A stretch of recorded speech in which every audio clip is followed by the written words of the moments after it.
Welcome to the Michael Paris podcast. And, for those who are working really hard to build up their music career, what advice would you possibly give to them? First of all, I would say ignore everyone who gives you advice. So whatever I'm about to say, even though I think it's good advice, I show people songs, and they say, oh, I think you should do this, do that, do this. And as I'm getting older and depending on who I'm working with, I just kind of do those notes at this point because it's like, oh, you want the chorus to be double the length? Let's just try it. You might as well just try everything. And the more you're collaborating, the better things will end up being.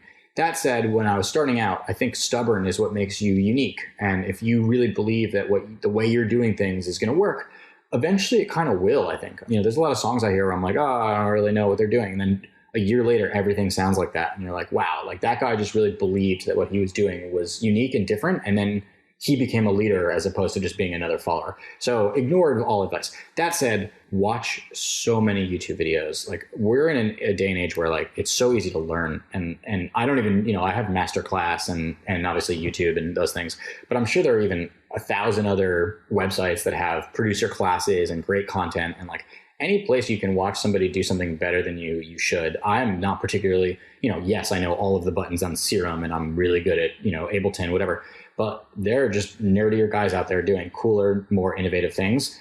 And, 2 days ago, Serum came out with an update where you can now attach, this is all really super specific, but you can attach LFOs to LFOs. And it's like a whole new world now for geeks, basically, to go in and turn more knobs. And like, I need to now learn all that. So I'm going to watch a bunch of tutorials and I'm going to learn it. And it's funny when producers like reach out to me on Instagram, like, what's your advice for me to get better? How do I sidechain a kick? And I'm like, dude, I don't know. Ask YouTube, Yeah. From what it sounds like what you're telling me, Rob, is that you might not necessarily be at the elite for technical and engineering expertise when it comes to music, but what you have is something original and unique that comes from you.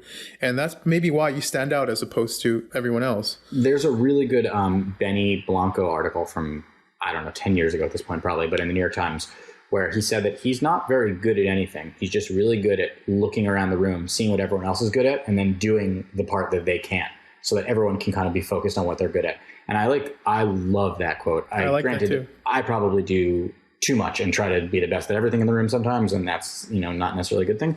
But I think if you can apply that to, like almost your own thinking and like, what am I not good at? Like, let me, let somebody else teach me how to do that as opposed to trying to figure it out. That's, the way to be successful. Love it. Love it.